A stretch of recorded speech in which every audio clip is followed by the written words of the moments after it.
Today's guest is Jim Leyritz, the former New York Yankee.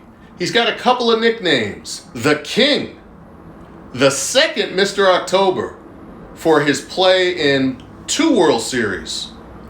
But we're also going to discuss some of life's tough stuff. He fell down, he got up, and he'll give us exactly what happened and how he got out in today's program. Stay tuned. Here to score it for us is the Master of Disaster Public Relations Specialist, Mike Paul. Mike Paul, known as the Reputation Doctor. Well, there's a court of law and there's a court of public opinion. Mike Paul is a crisis PR and reputation management expert. He's all about reputation. Got some tips on rebuilding those reputations. You first have to be transparent and then be accountable for your actions. He's got to get on a truth train right now. There's no ifs or buts in a true apology. You must speak directly to the issues that you've been involved with. You're going to have an across-the-board solution that is more than words, and you got to have actions. Let's do this. This week's guest, Jim Leyritz, former New York Yankee. He's got a bunch of nicknames. The King, the second Mr. October. Why is he here? What are we talking about? Let's start with this clip from the 1996 World Series. Roll tape. Again, the 2-2 to Leyritz. In the air to left field. Back at the track, at the wall. We are tied.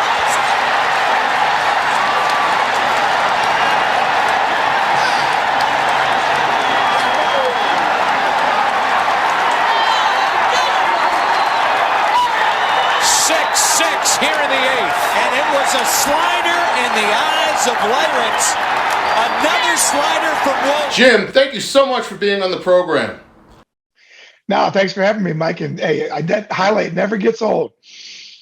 So tell me, I like to do my research. I'm a former op research guy on political campaigns, and it doesn't matter what genre or what sector of society I am in. I just try and dive into the things that people might not know. So let's start with your agent saying, and I love this as a New Yorker, jump on the 4 train, go up to Yankee Stadium the back way, and then go inside and there'll be someone there waiting for you. Why did he say to go that way? What was that subway experience like? And what did it feel like? Not just being in the minor leagues, but being on that field and having that experience that we know you had to walk through when you first went and got off that subway at Yankee Stadium. Yeah, listen, my agent was a born and bred Yankee fan, New Yorker, lived in the city. And he told me when I was coming in, he said, listen, the first night you get into New York, you're going to stay in the city. I got you hooked up at the hotel. And here's what you're going to do. You know, I was a kid from Cincinnati, Ohio. I didn't know much about the subway systems. And all I heard was there's shootings all the time on the subways. And he tells me, get on the subway and take the 4 train right into Yankee Stadium, but don't go in the front entrance. Go in the back entrance. And I was like, okay. So sure enough, I get off the train, I walk into the back entrance, and the security guard goes, can I help you, sir? I go, oh, I'm the new guy, Jim Leyritz. I said, I was told to come in this way. And he goes, oh yeah, sure, come on in. And so you go in the back way, and as you come down the stairs, you walk right into the monuments. And I was like, okay, now I get why he wanted me to come in through the back entrance. As soon as you see Babe Ruth, Lou Gehrig, Joe DiMaggio, I mean, it just hits you. Did you just mention Lou Gehrig? Yes, I did. That's a cue. So every week I wear a different T-shirt. And I had Colin Kaepernick on in a previous show as I was talking to Lee Steinberg about sports. So as you see, I have a Yankee T-shirt on, but on the back is number 4, Lou Gehrig. I like it. I like it. It would have been better if it was number 13, Jim Leyritz, but Well, I don't think they made those then. And then if my friend Reggie Jackson were around, he'd be hitting me because I don't have his on as well. But tell me, so I wanted to emphasize Gehrig and I wanted to emphasize the other greats in your story. So you see that. Obviously, we all have an ego when we're doing well and you've made it. Now, self goes out the window. You see monuments that are going to be there forever of the all-time greats who ever played the game, period, let alone for the New York Yankees. How'd you feel? Well, Mike, I wrote it in my book, Catching Heat, about my father. And my father was one of those guys that, he was a combination of Woody Hayes and Bobby Knight. And he always had a way of putting me and keeping me in my place when I got a little bit too much of myself. And walking through the monuments, standing on the mound at Yankee Stadium, looking around, and then walking into the locker room and seeing my locker next to Don Mattingly. Wow. I'm like, oh my God, I can't get much better than this. And, back then we didn't have cell phones, so I couldn't take selfies and all those things. and so I walk into the locker room and I get on the phone in the locker room and I call my dad up and I said, hey, Dad, I made it. I just walked into Yankee Stadium. I just saw the monuments. My locker's next to Don Mattingly. He said, son, that's great. What are you going to do to stay there? Wow. That was my father. That was like. So let's jump in from there. So one of the things you did to stay there is you had an amazing relationship grow pretty quickly with a pitcher by the name of Andy Pettitte. So talk about that, and what is, for some people who don't follow sports close enough, what is it like to be a personal catcher for one pitcher? Yeah, well, it was interesting because, growing up, coming through the Yankee organization, it was, I don't want to say it was difficult during those times because they didn't promote players quickly. You had to have a certain number at bats. You had to pitch a certain number of innings, even before you could move up to the minor league levels back then. And, I was 26 years old when I got called up. So I was a little bit older than the kids are nowadays. And the first guy I actually became personal catcher for was Sterling Hitchcock in 1995. And it was a situation that Mike Stanley, who was the other catcher and the everyday guy, he couldn't catch Sterling's forkball. And it wound up being a problem. So I ended up catching Sterling. Well, then Sterling got traded the next year. And at the end of 95, Andy Pettitte gets called up. And Mike Stanley's having some trouble catching him also. And Andy went into Buck Showalter one day and said, Jimmy's been catching my bullpens. Can he catch me in a game? And Buck let me catch a game. And I think we won 3-1. It was Andy pitched a great game. And from that point on, we ended up 9-3 to close out the 95 season. Well, then Buck gets fired. All right. And then Torrey comes in. And the first thing we talk about is, okay, what's going to go on with Leyritz and Pettitte? Because Joe did not want a personal catcher situation.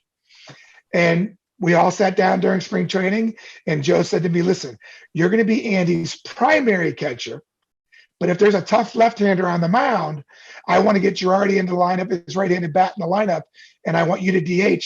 We might play around with the lineup, but the majority of the time you're going to catch Pettitte.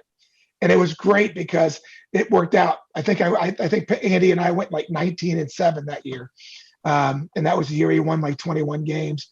But it was such a unique situation, Mike, because there is no way that if you met Andy Pettitte during that time and you met Jim Leyritz during that time, that you would think these two people could intercede and be successful together, because Andy was the good Christian kid. He was the kid that was going to Bible study, doing everything. I was the total opposite. I was going out at night with my cowboy hat, my cowboy boots, and I was a little more flamboyant. But the opposite attract really worked in our relationship. And the one thing Andy knew, that no matter what, I cared a lot about hitting. So I knew how hitters thought. And he liked that point. And we had such a great relationship. I was just on Jeff Nelson's podcast talking about this same thing. And that's exactly what Nelson was there. And he said, I used to joke with Andy, hey, dude, shake him off once in a while, because no one thinks you're thinking out there because you never shake. And really and that was the truth. And I said to Jeff, I said, Andy had 4 great pitches. So he didn't care what I called. He had confidence throwing everything. And that's what made such a great relationship. But you could also catch any of those 4 pitches. Oh, exactly. And with all due respect to Girardi, he had some difficulty with a couple of them. And it's one of the reasons why Andy and the coaches also thought, you know, you warming up with him, you weren't having those issues.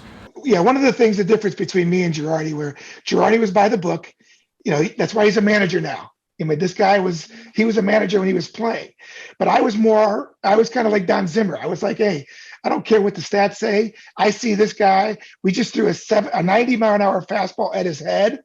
He ain't digging back in. And if he's not digging back in, I know what we can do. So that was the difference between Joe and I. I did a little more feel of the game than I did by the book. You've played with other teams. You even coached for a period of time. You continue to study the game. Obviously, we went through years within the sport, and some would say there's still some struggling with steroids, performance-enhancing drugs, and even other cheating scandals like what happened with the Astros. What do you have to say about those issues then, and do you believe some of this is still going on today? Yeah, I mean, it's hard to tell nowadays what's going on because, I mean, listen, the bottom line is science always is ahead of the rules. They're figuring out other things people can take and do, and they're learning about that. But back in the day when I was playing, all the way up till 2000, I think it was 2004 when they finally implemented some of these rules: no amphetamines, no steroids, that wasn't a rule up until that point. And for me, I'm like, listen, if it wasn't a rule and no one was breaking it, whatever they were putting in their bodies, whatever they were doing, that was a choice, and they shouldn't be punished for that, I don't think. The bottom line was it was available to everybody. I remember myself, I played with Cam and Eddie. I remember being, hey, Leyritz, you're hurt. You should do this. But I had prostate cancer in my family. And there was no way that I was going to take a steroid or do something that could jeopardize me watching my kids grow up and do things like that. Yeah. And it was a situation where, the amphetamines is a whole different story. The amphetamines to get a little pick-me-up, that was pretty much ready for everybody, whoever wanted to do it. I mean, matter of fact, it was the coffee on the left and the coffee on the right. And when you came into the locker room, there was always a piece of tape on the coffee that had the amphetamine in it. So the players that didn't want it, they knew the difference. So it was kind of just the way things were. But the bottom line was, it wasn't against the rules. It wasn't against what was implemented, and everybody had the opportunity. So I think that up until that point, I don't think anybody should be judged for that. In 2001, after I had the surgery, I tried HGH because everybody else that was taking it was healing from their injuries. I tried it, but after 6 weeks of trying it, my PSA level shot through the roof. So I said, listen, I'm not taking a chance on cancer or tumors or anything like that. I'm not going to take it anymore. So, I mean, again, that was, 2001, before it was against the rules. But it was just something that just wasn't feasible for me to be able to do. But now I understood why players did it, because it did help you heal quicker. It did help you, to work out better. As far as what's going on today, yeah, I mean, the bottom line is they're coming up with something new all the time. And I honestly think, in a way, that if there's something out there that's beneficial, that isn't going to, that maybe we should think about maybe giving it to these guys. We're talking $20 to $30 million players that these owners are invested in. If there's a way to keep them healthy, if there's a way that's safe, maybe we should think about that instead of worrying about getting everything out of the game. What differences did you see with those just being married and loving their kids and having a good family life versus the bachelors when they first get into the league, some of them young, some of them older? Did you see a difference in decision making in all things, not just in the game? Unfortunately, I think as professional athletes, we grow up with everything being about us. And it's a tough transition while you're playing to, okay, it's because you got to go out there and perform at a level that not everybody can perform at, and you're competing against players and guys that have that same ability. You have to maintain a certain edge, and so sometimes it's hard to think about your child or your family or your wife or things like that. And everybody was different. Back then when I played, Mike, it wasn't strong or you weren't considered a great athlete if you had God in your life. If you said, I'm a believer, back then that was a weakness back then. Now it's a strength. And I love that because I'm a born again. And, I love the fact that the Jeremy Lin's, the Tim Tebow's, these guys are out there and they're in their faith and they're not showing any weakness as far as their athletes. So it's becoming more of the normal to show that. I think that's a big change. I think back in my day, I think it was totally different compared to what it is now. And it's more positive. And I think it's better that these guys are able to do that. And I think you'll probably see, when I retired, 72% of the marriages that players before they retired ended up in divorce when they retired. And wow. I'm hoping, that has changed a lot because, one of the things I remember in 2003 going into 2004, I was trying to come back from surgery and I was told by the judge in Florida after having, coming back saying, hey, listen, my family court judge, if you want to go back and play and I had just gotten custody of the boys, if you want to go back and play, I don't care. Your ex-wife, who's a drug addict and has major problems, I'm going to give the kids to her because you're going to be busy playing baseball. And Mike, for the first time, I was faced with the decision about what's more important, me or somebody else. And I can tell you that's when my life changed, when I made that choice to quit baseball and come home and take care of those kids. And it's a hard thing to do for a professional athlete to put somebody else, because your whole life, you're the main focus. And sometimes it has to be that way to be successful. Well, I'm proud of you for doing that. I know, look, you can talk to your buddies, you can hear stories, you can read books. The day your child is born, if you're able to say at the end of that day, nothing changed, I don't understand how you can say that you're human. That's how impactful, when people ask me today, it happened in my life. I literally said, and I got an ego. From that day forward, I said, them first, period, full stop. Including, let me go double and triple check that share I just put in that car before I take him out of the hospital with the piece that's supposed to snap in before I get in the car. I was like, from that day forward. So I admire you for that. Let's jump in with a different question now. You mentioned a judge. So there was a time in your life where there were some pretty difficult times. Tell me about that time. Tell me what you learned from it. What is it that you've certainly had a lot of time to think about it now. When you talk to various people about what that experience was like, how do you describe it? Yeah, it was something in 2007. I had the accident where I was drinking and driving, and I should have never been doing that. Unfortunately, the other driver had been drinking and driving also. And it was finally after 3 years of waiting for trial, because I had a state attorney who was running to become a judge.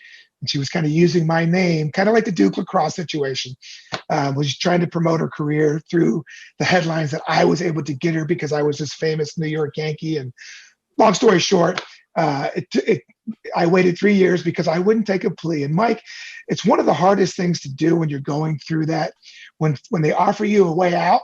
And what was that way out? Just describe it in a summary for us. Yeah, my attorney said I could probably get you 10 years probation, 5 years no license, a felony on your record, but you won't see any jail time. And I was facing 15 years. And he's like, I think I can get that for you. And the state was like, okay. And I said, no. I said, it's not what I did. I drank and drove, and I will accept the DUI because that's what I did. But I didn't cause the accident, and I wasn't responsible for that. And I won't take anything more than that. And listen, it was difficult. It took 3 years. When we finally went to court, the jury, with 1/3 of the true evidence that was out there, because a lot of the evidence was suspended, just a little bit that they got, they saw that within 30 minutes, they threw out the charge that I was responsible for the accident and that I was guilty of drinking and driving because I admitted to that. And Right. so they found me guilty of the DUI. But, it was really a difficult time for the other family. They had lost their wife, their mother.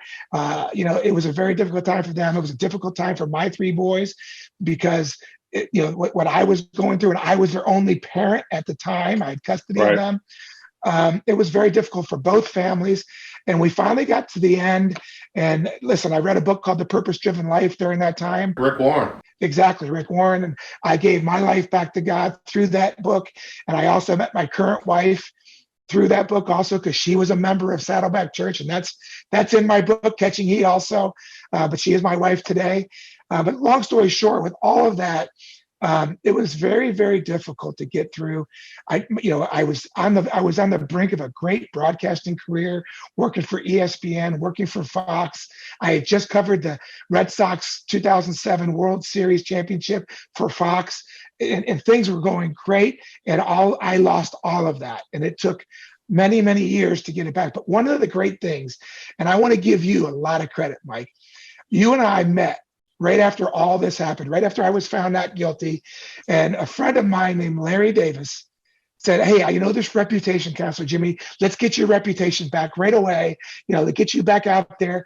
And I came to you and we talked to you, and you could tell that I was a little unsure because I didn't really think that I was that bad of a person to begin with. And the best advice that I got besides Rick Warren's book was from you when you said to me, Jimmy, I can take whatever kind of money you want to give, and we can get your reputation. We can get all this stuff scrubbed off and do all this other stuff. And, but he goes, I know who you were as a player. I know what you did for charities and foundations for those 2 foster kids that got adopted. Go back and continue to do what you were doing. And it's going to take you some time. It's not going to happen overnight, but you will get your reputation back. And you don't need any other help than being the person that you are, because you knew who I was. And I want to thank you for that, because that's the best advice that I ever got. And here we are, almost 14 years later. And you were exactly right that it took some time, but it was staying true to myself, staying true to the person I was, that my reputation has come back. Well, thank you for that. You did all the hard work. Let me interject a couple of things. So number one, what a lot of people don't know from the stories that were made public back in those days, and of course it's sad that she lost her life, the woman that was also in the accident. She blew, her blood alcohol level was much higher than yours. And that is a critical piece of information that those jurors had to take a look at, and it wasn't always emphasized in the stories that and originally that was not allowed to be in. We weren't allowed to use that. The state attorney screwed up in the cross-examination, and that's the only reason we were allowed. We weren't allowed to use her blood alcohol. We weren't allowed to use that she was driving with no lights, no seatbelt, speeding. We weren't allowed to. We had cell phone records that she was on a cell phone. I mean, there's a lot of things that happened that the jury didn't hear. But because of a mistake that the state attorney made, the blood alcohol was allowed back in, and the jury was like, wait a minute, we weren't going to hear that? Why weren't we exposed for that? And it went to show me that how the system works is why some innocent people get off, but it's also why some guilty people get off, because all of the evidence that is, even though it's true, is sometimes kept out because of certain legal ramifications. And unfortunately, that was the situation. Well, one of the things that you mentioned is your faith, and you caught for a guy who had very strong faith, and you said, Mike, we were basically polar opposites then, but now you're born again, and now you have a Christian faith. So when you talk to Andy Pettit, what does he say about that?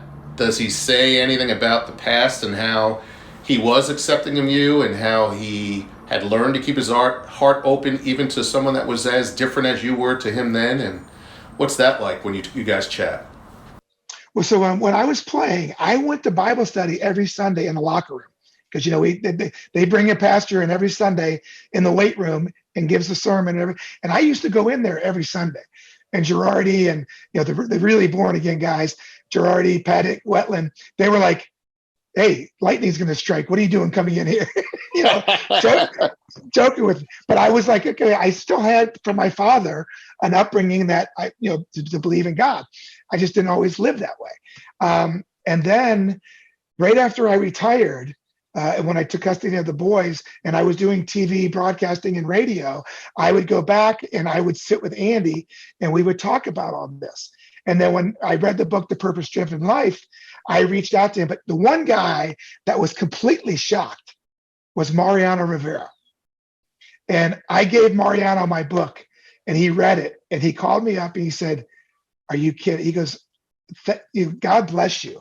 He goes, I never knew that you went through all this. I never knew that God was what you read The Purpose Driven. And he was kind of like, wow, I'm very proud of what you're doing, because these guys always talk to me about it. And we've all, I was always open to it. I just never lived it. And the fact that I was living it now, they were very proud to hear that God finally took over my life. That's amazing.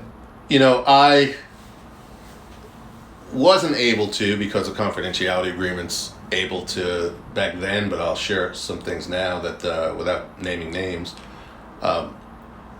I went to a Yankee game with someone in my profession, and we're in his box, and he says, this is great, right? And he was assuming, that I might not have had that experience before, and he was feeling proud that he's bringing me to the game, and we can go inside, we can go outside, and we can live the elite life of being a corporate fan. And I said to him, oh no, well, the only reason why you haven't seen pictures of me in doing something similar is when I do this, it's in the owner's box. And he said, what? I said, yeah, I can't really get into the details, but I said, I've worked with professional athletes, not the team and the league, but they know me as well. And when you do a good job and help repair an athlete's reputation, it obviously is a big plus for the athlete, big plus for their agent, big plus for the team, and a big plus for the league. So other people find out who helped. I said, but when you see me do something, it's because I choose for you to see. This is what I do. I said, but 95% of what I do is stealth. You're never gonna. The picture isn't more important than the relationship and even some of the counseling that's happening down there. And he said, oh. And he works in my profession, but not in the crisis space. And that's what's so important about these relationships. And your relationship with Andy, now, those who are astute to the history of the Yankees, Andy went through some problems with performance-enhancing drugs. And he's one of the few who admitted fully what he did. Absolutely part of his faith that helped him make that decision. He talks about it publicly. And even when he had a discussion with his wife about it, ultimately, as to what he had done and what he was going to do, and he was going to talk about it, he said, she said to him, as a reminder, before you do anything, you're going to pray about it. So, you don't have to have faith to understand that. What is important in this show, at least, is to understand that there's counsel as to thinking beyond yourself to get to the place of authenticity and owning your stuff. There's another word that people use for stuff. And if your faith allows you to do that, and I hear someone that has faith, whether they're Christian, Jewish, Muslim, whatever their faith happens to be, that allows them to get past those clouds of ego and self, that's a big, big deal. Quite frankly, Jim, it's the reason why I said to you what I said to you, which is he's got a huge rock there that he's used before, that he's able to use now more than ever. In addition to that rock, he has proven that he's putting his kids before himself, and also leaning on that other big rock, that kind of trifecta of accountability is happening within himself, and he has a new lady in his life in addition to that, who has her own family that he is combining families with. So you had enough of a foundation that, quite frankly, some other clients don't have at all. And worse, they are lying, and then they're also asking for help. So kudos to you for leaning on all of those things to be able to not only fall down and get up, but since that time, talk about the things that you've been doing. Let's talk about all the positive things. So it's one of those things when I got approached to do a podcast again, it was the first time that I had gotten back into the media, first time that I'm getting the opportunity to be back on the air. And, and I've been waiting for that patiently. And one of the things that, I got from it was, okay, if we're going to do this, you need to be transparent. And I was like, well, you're talking to the right guy, because if I don't use some of the pain that I've been through, some of the things that I've gone through, and I don't put it out there and don't talk about it, then I went through those experiences for the wrong reasons. You know what? God put you through those experiences to share the hurt, to share what you went through, to help others, to help other people that might be going through it. And I actually, people always at the time when I meet people, they're like, sometimes you can tell when they're kind of like, oh, I remembered you as a great ball player. I remember that you could tell they want to ask me about the accident. They want to ask me about what I went through, but they're kind of hesitant. And I usually the first one to bring it up. And they're like, oh yeah, you have to use the pain sometimes that you've been through and share it with others to help other people. And if you don't, that experience that you went through for the wrong reasons. And, for me, it was never getting drafted, making it to the big leagues, having the moments that I had in New York. It was, fighting the state of Florida and, not taking an easy way out and saying, no, the truth will set me free. And, kind of like with Andy Pettit, he told the truth. The truth set him free because he admitted to it. And to me, that's the way I've always lived my life. It's the way I've always been. It's what my father taught me. And I always say this, Mike, when I'm at now, doing a podcast, doing all of the other charity foundation work that I've been doing out in Long Island and New York, God has given me a platform to take my career that I had a lot of success, but to turn around and use that platform to help other people, to either, whether it's a charity, whether it's a foundation, whether it's just seeing somebody and talking to them and saying, hey, what you going through? Oh, let me tell you about something. Let me tell you about what it took for me to get through what I went through, and maybe that'll help you a little bit. Those are the things that I'm doing now. The podcast. I work for a title company that, commercial title work. There's 5 or 6 different jobs that I have but it's all based on the platform of being that New York Yankee, that baseball player, but also that human being that's willing to put themselves out there in public and just say, hey, ask me what you want. Let's talk about this. And I think that's really the key of what God gave me through going through what I went through is share your story. Don't be afraid of it. Own it, but help others. And I think that's the most important thing. Well, you mentioned something that is absolutely human nature that sometimes we forget. People wanted to ask you, but they themselves as human beings know that we hide first, right? And if they see the opening that you're not only accepting of speaking about it, but in accepting of them bringing it up because you brought it up first, then wow, what a healing that can happen and what an example that can happen in the midst of that. So I want to ask you a question about the Yankees, and then I want to ask you a question about your kids. So what is the relationship today like with the New York Yankees? Well, it's actually been very good over the last few years. COVID hit, so it's, we haven't been doing anything.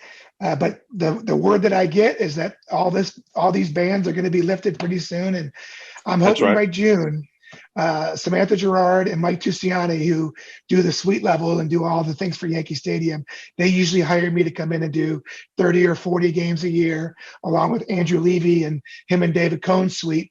They have me come in and do appearances up in the suite levels. And hopefully when we open up again, that I'll be back up there doing that. Like I mentioned, I work for a title company in New York and here in California. So I go back and forth and I do that work. But the relationship with the Yankees has been great. I mean, listen, when Mr. Steinbrenner was around, was just second to none. George and I had a great relationship. I tell the story all the time. When I got traded to the Angels, I was working out in Tampa, and I packed my bag because once I got traded, I walked into his office to say thank you for everything. And he said, "What are you doing?" I said, "Well, I don't play for the Yankees anymore." He said, "Go unpack your stuff. You will always be a New York Yankee for what you've done for this organization." And I continue to work out at the Tampa complex. But that was just the way George was. And, it was unfortunate we lost him when we did. But yeah, I mean, the Yankees are still having us come back. We're still doing things now that we're going to reopen. And I look forward to being up there and doing some good work. I'm not really interested to do anything on the baseball side. People always ask me, do you want to coach? Do you want to do that? I'm like, you know what? I like interacting with the public. I like interacting with people. I like working for the charities that the organization has, because that's what I want to do. I want to give back. What are your favorite charities as you're out there again today doing charitable work? Well, anything to do with children is always important to me. ALS is really big. It was big because I was a New York Yankee, and of course it's the Lou Gehrig disease, but I lost my brother-in-law in 2010 to Lou Gehrig's. So I've always been a big advocate, and anytime ALS reaches out and says, "Can you help?" I'm the first one to help. My sister has a walk for her husband every year in Cincinnati. So it's something that, that's important. And out here in California, I got involved with an organization I'm on the board of. It's called the Teen Project, and it's about sex trafficking girls. Girls that are sex trafficked. Big issue. Yes, and it's mostly the girls that have been timed out of the foster care system that have nowhere to go and are living on the streets, and they turn to prostitution, and they get in all this drug problems. And so we take them off the street, we put them in houses, and we give them jobs, we rehab them. Yeah, and it's called the Teen Project, and it's something that's pretty close to my heart also. Last question. We both have children. Yours are older than mine. They're old enough to read things from the past. They're old enough to hear opinions from other people.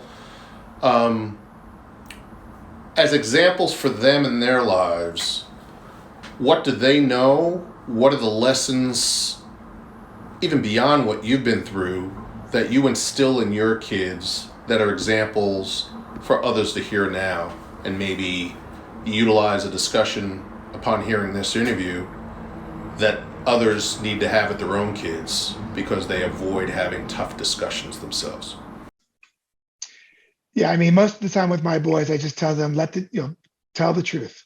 Let the truth set you free. I remember right when I had my accident, my oldest boy, Austin, who's my oldest one, he's now 26. He was only 15 at the time. And he was seeing all the newspapers. He was seeing all the, everything on TV. And the first thing I said to him, and I held him and I said, "Austin, don't worry. I will not see a day in jail. I did drink and drive, and I should not have done that. And I hope this is a lesson that you learn once you get your license and things like that. But," I said, "I won't take an easy way out of this. I'm going to see this through." And that's one of the things that I really instilled in all three of the boys. Raising three boys was, interesting nonetheless. But yeah, well, going through what we went through. Yeah. At the time, they were still very young, going through what they were going through, and being in high school and hearing all these people talk about their father, and but again, coming home every night, me assuring them, "Daddy's going to be okay. I'm going to be fine. We just have to get through this." And they were going to church with me. They were doing one of the things that I really emphasize in my kids is that you need a higher power to get through the tough times, whether that's God, whether that's a church, whether that's something else but you're not strong enough. Something bigger than you. Exactly. And I think that's the biggest thing that I've taught them. I got remarried and now I'm raising 2 daughters, helping raise 2 daughters, and it's completely different. Yes. But we've raised them in a household that was Christian. My wife and I met because of the purpose-driven life, and that's how our relationship started. And we've kept that as part of our life continually on a regular basis, and our daughters have grown up with that. And it's been really, really awesome to see. My oldest daughter is now a freshman at TCU. She just completed her freshman year. And then I have another daughter or stepdaughter that's a sophomore in high school. And they're just good, solid girls because they were being brought up in a house that there's a lot of love, but there's also a commitment to God and a commitment to their faith that's important. And all 3 of my boys see that, and they have kind of adopted that in their lives too. What a great message and an example for all of us. So thank you so much for spending time with us here on Reputations in Crisis with Mike Paul, the Reputation Doctor. We talked about easy things, tough things, lessons in life for everyone beyond sports, and I really appreciate it. Thanks so much. No, Mike, thanks for having me. I appreciate it. And again, thank you for that advice you gave me many, many years ago. It's why I'm here today. Thank you. Oh, I really appreciate that, Jim. I look forward to keeping in touch. Yeah, absolutely. I'm going to get you on my podcast. I'm kind of doing things accordingly. So we'll get you on there because I think some of the things that you've done is important for people to hear also. Happy to come on your show. Thanks, all right, buddy. Man. Appreciate it. Thanks, Michael.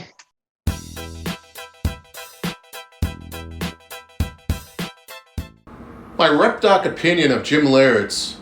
Where do I begin? First, what an amazing guy, huh? He's gone through some tough stuff, but he's absolutely finishing well. He's learned from his mistakes. He leans on his faith. He has an amazing family. He wants to be accountable to his children. He's learned how to be transparent and also accountable for his actions. I think that's a great lesson for all of us. He was not only a great catcher, he was a great hitter. And boy, when he put that leg out and started those spirals with the bat, that made everyone look at him and say, is he actually going to hit that ball? He made sure we knew the answer to that with the clutch home runs that he had in 2 World Series. What an amazing legacy. To play among giants for one of the best teams to ever play the game, the New York Yankees. Today's episode was not just about sports. Today's episode had a bunch of life lessons. Say the truth. Lean on it. Be transparent. Be accountable for your actions. And live your life like you're being followed by the media, because in today's world, you are being followed by the media. And it's individual people who have a smartphone who are today's journalists. There's nowhere to hide, so you might as well own it. That's a great lesson for not only those in sports, but for all of us who live on this earth. So remember, lean on truth, make sure you do the right thing, and when you make a mistake, be an example not only for yourself and your family, but for society. Thank you, Jim, for sharing those messages with us today. We're going to keep on top of what you're doing, and we're going to make sure that we handle things the same way ourselves. Thanks so much. And thank you for joining us today on Reputations in Crisis with Mike Paul, the Reputation Doctor. As always, you could find our show on the YouTube channel. Hit that red subscribe button. And you can also hear it in audio version on Google Podcasts, Apple Podcasts, and Spotify. But always remember, less head work, more heart work. Peace.